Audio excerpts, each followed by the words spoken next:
La Torre de Babel es una de las historias más fascinantes y simbólicas de la Biblia, ubicada en el libro del Génesis, específicamente en el capítulo 11. Este relato ofrece una narrativa rica en significados sobre la ambición humana, la diversidad de lenguas y la relación entre Dios y la humanidad. En la historia, después del diluvio, la humanidad se había multiplicado y habitaba en una sola región. Todos hablaban una única lengua y compartían una visión común. Los descendientes de Noé decidieron construir una ciudad y una torre que llegara hasta los cielos. Su objetivo era hacerse un nombre y evitar ser dispersados por toda la tierra. Este esfuerzo refleja el deseo humano de alcanzar la grandeza y la inmortalidad, así como el deseo de ser como Dios. La construcción de la torre era, en efecto, un acto de desafío a la autoridad divina, ya que implicaba la intención de establecer su propia forma de orden y unidad, sin la intervención de Dios. Dios, al observar la construcción de la torre, se dio cuenta de que nada podría detener a la humanidad si continuaban unidos en un solo propósito. Así, decidió intervenir. Para confundir sus planes, Dios confundió su lengua, de modo que no podían entenderse entre sí. Como resultado, la obra de la torre se detuvo y la ciudad fue abandonada. Las personas comenzaron a dispersarse por toda la tierra, formando nuevas naciones y culturas. El relato culmina en la idea de que el lugar fue llamado Babel, que en hebreo suena similar a confusión. Este relato tiene múltiples interpretaciones y simbolismos. Una de las principales lecciones es sobre la soberanía de Dios. La historia sugiere que, aunque la humanidad puede tener grandes aspiraciones, está limitada por su propia naturaleza y por la autoridad divina. La tentativa de construir una torre que alcanzara los cielos simboliza la arrogancia humana y el deseo de alcanzar el estatus divino. La intervención de Dios resalta la importancia de la humildad y el reconocimiento de las limitaciones humanas frente a la omnipotencia divina.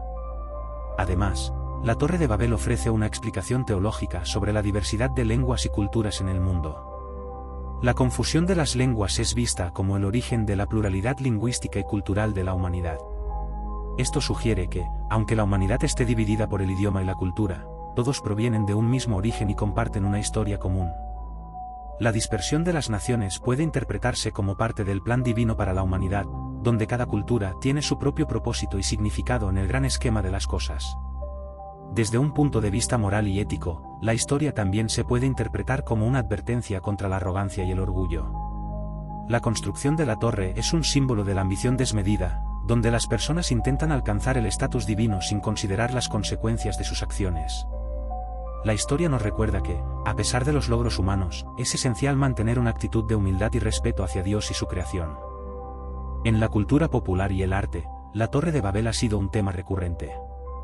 Ha inspirado numerosas obras literarias, pinturas, esculturas y películas.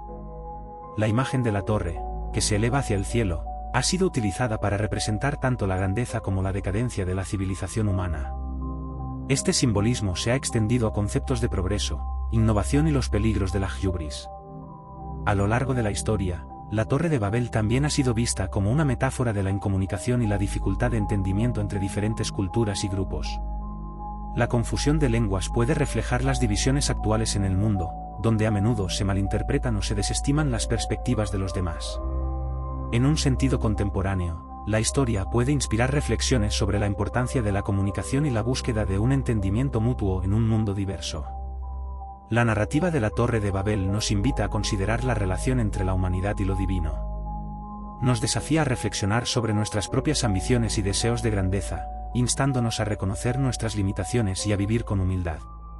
En un mundo donde la diversidad es cada vez más prominente, la historia también ofrece una perspectiva sobre la unidad en la diversidad, recordándonos que, a pesar de las diferencias, todos somos parte de una misma historia humana que se despliega bajo la soberanía de Dios.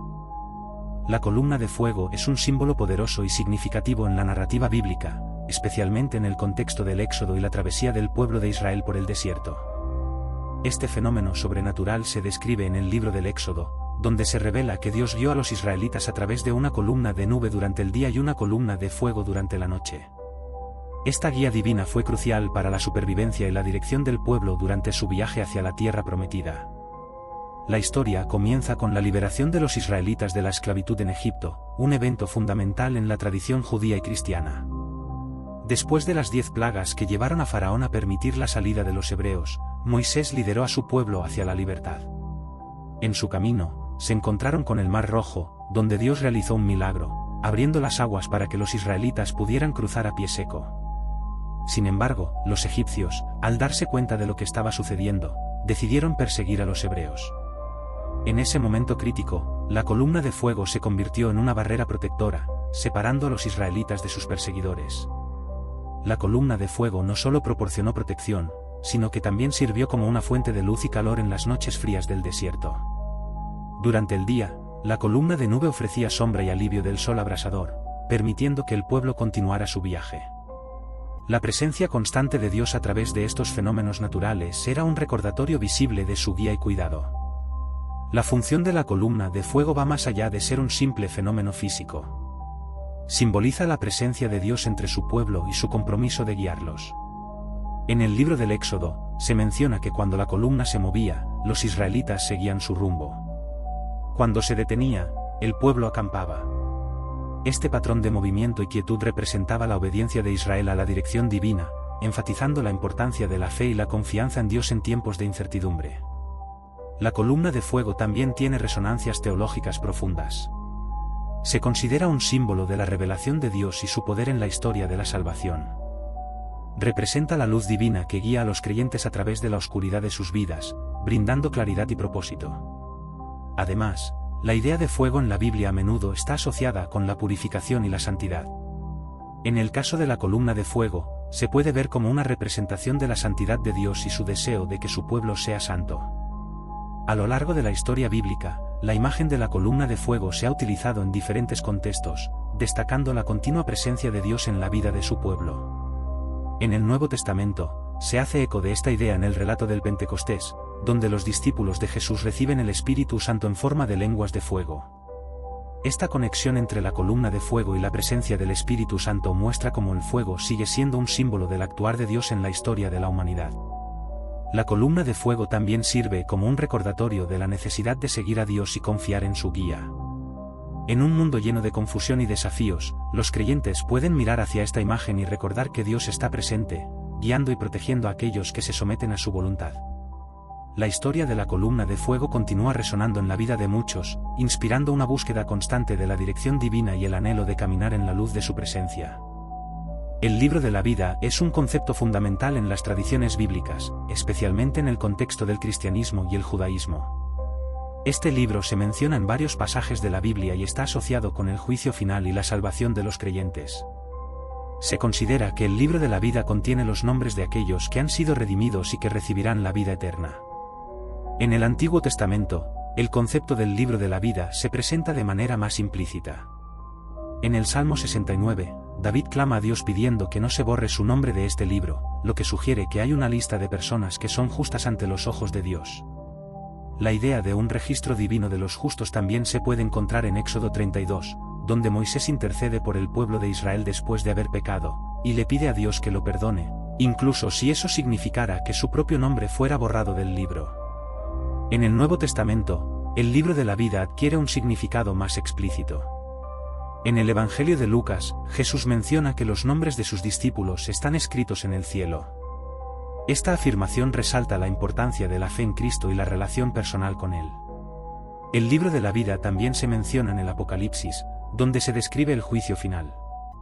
Aquellos cuyos nombres no se encuentran en el libro de la vida son echados al lago de fuego, un símbolo de la condenación eterna. Este contraste entre los que están inscritos en el libro y los que no, enfatiza la necesidad de vivir de acuerdo a los principios de Dios.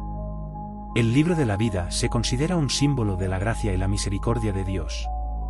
Se cree que, a través de la fe en Jesucristo, las personas pueden tener sus nombres inscritos en este libro. La salvación es presentada como un regalo de Dios, accesible a todos aquellos que creen y aceptan a Jesucristo como su Salvador. Esto implica que la vida eterna no se gana por obras, sino que es un don divino. A lo largo de la historia del cristianismo, el libro de la vida ha sido objeto de reflexión teológica. Muchos teólogos han discutido sobre el significado de tener el nombre en este libro y lo que implica en términos de seguridad eterna y perseverancia en la fe. Se considera que aquellos cuyo nombre está en el libro de la vida tienen la certeza de que serán recibidos en el reino de Dios. El libro de la vida también ha sido fuente de inspiración en la literatura, la música y el arte. Su mención en las Escrituras ha llevado a la creación de himnos, poemas y obras de arte que exploran temas de salvación, redención y la esperanza de la vida eterna. La imagen del libro de la vida se ha utilizado para transmitir la idea de que Dios está atento a las vidas de las personas, registrando sus decisiones y sus corazones. La creencia en el libro de la vida también tiene implicaciones prácticas para la vida cristiana. Alienta a los creyentes a vivir de manera recta y a buscar la voluntad de Dios en sus vidas. La idea de que sus nombres están inscritos en un libro divino puede motivar a las personas a compartir su fe y a vivir con propósito, recordando que su existencia tiene un significado eterno. Finalmente, el libro de la vida se presenta como una fuente de esperanza y consuelo. En tiempos de dificultad, los creyentes pueden encontrar aliento en la promesa de que sus nombres están registrados en el cielo. Esta certeza de la salvación puede proporcionar paz en medio de la tormenta y un sentido de pertenencia a la familia de Dios. La perspectiva de estar en el libro de la vida ofrece una visión positiva sobre el futuro, recordando que la vida eterna es una promesa para aquellos que creen. El nacimiento de Jesús es uno de los eventos más significativos en la historia del cristianismo y es conmemorado en todo el mundo cada año en la celebración de la Navidad. Esta historia, narrada en los Evangelios de Mateo y Lucas, está llena de significado teológico y cultural, y refleja el cumplimiento de las antiguas profecías sobre la llegada del Mesías. La historia comienza con el anuncio a María, una joven virgen de Nazaret. El ángel Gabriel se le aparece y le dice que ha sido elegida para concebir al Hijo de Dios. María, sorprendida y asombrada por esta noticia, acepta con fe y humildad su papel en el plan divino, respondiendo: «He aquí la sierva del Señor, hágase en mí según tu palabra».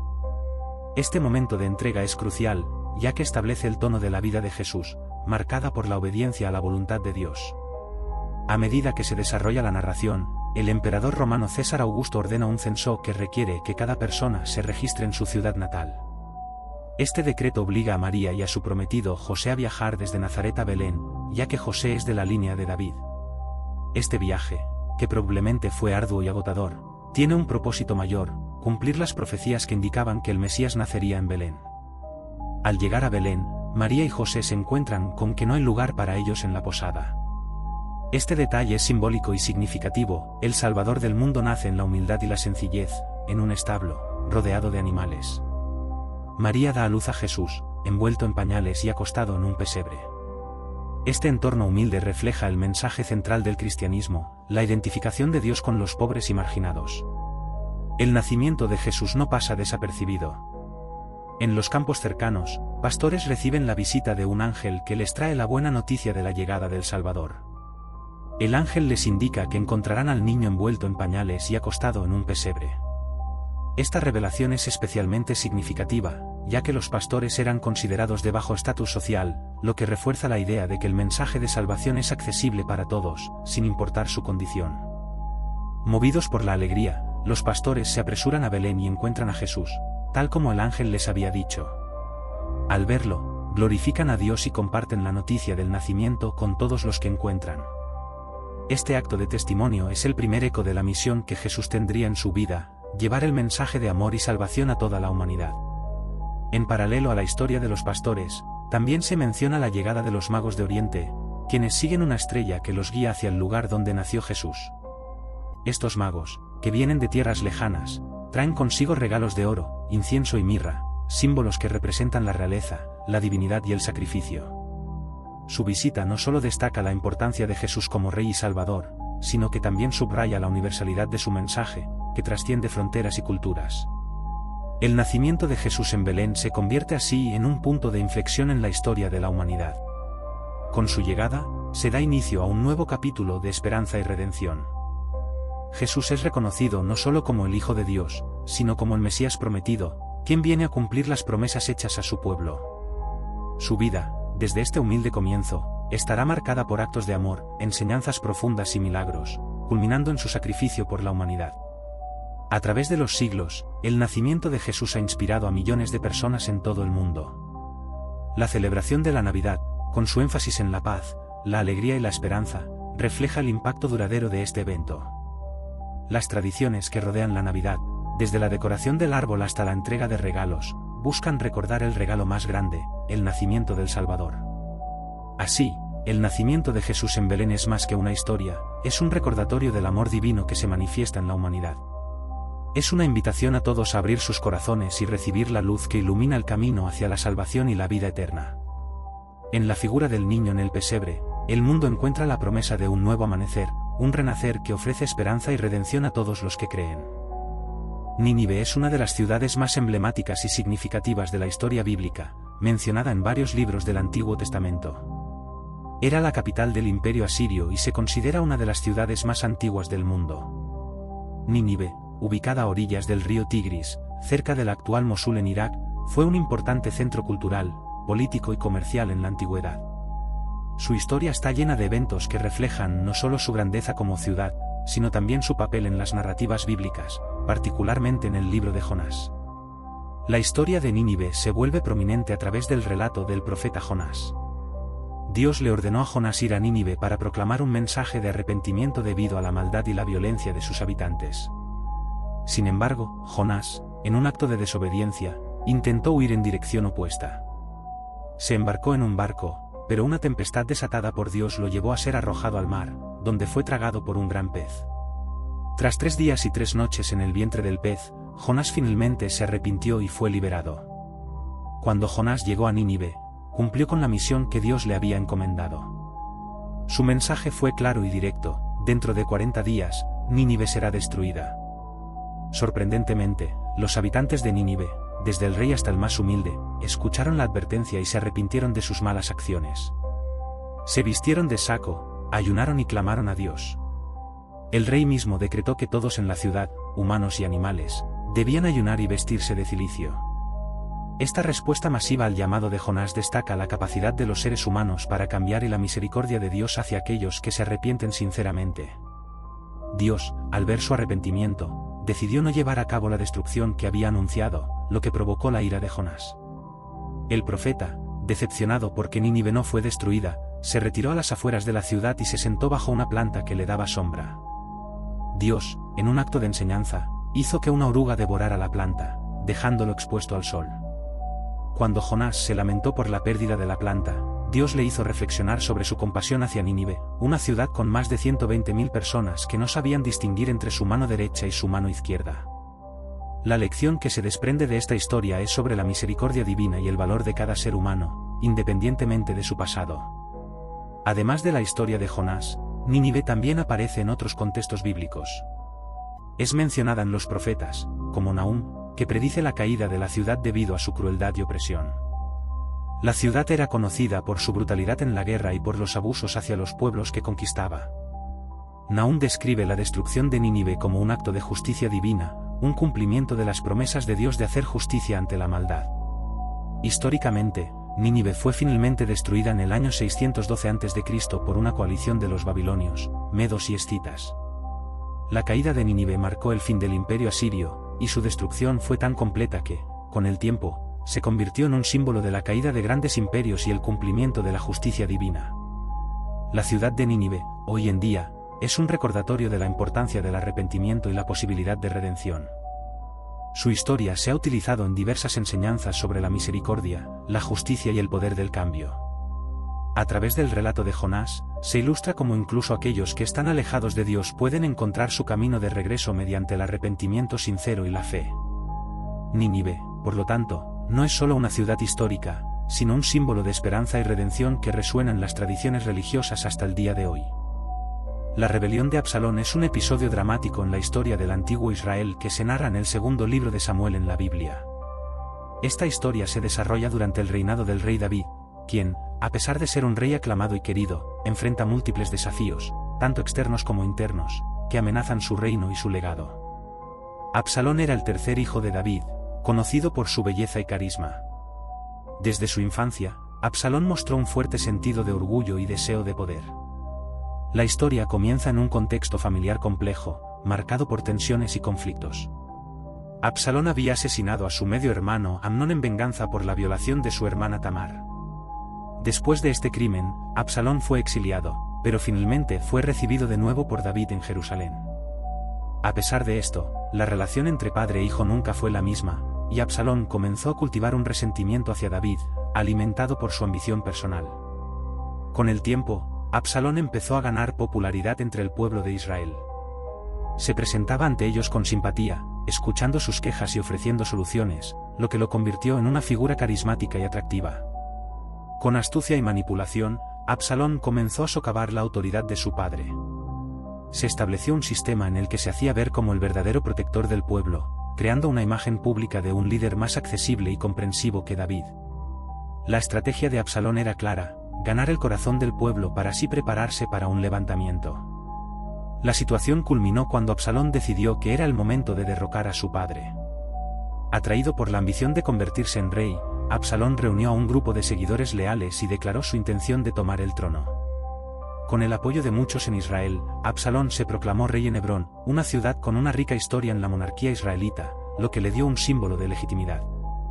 Este acto marcó el inicio de una guerra civil en Israel, una guerra que dividiría al pueblo y llevaría a un profundo sufrimiento.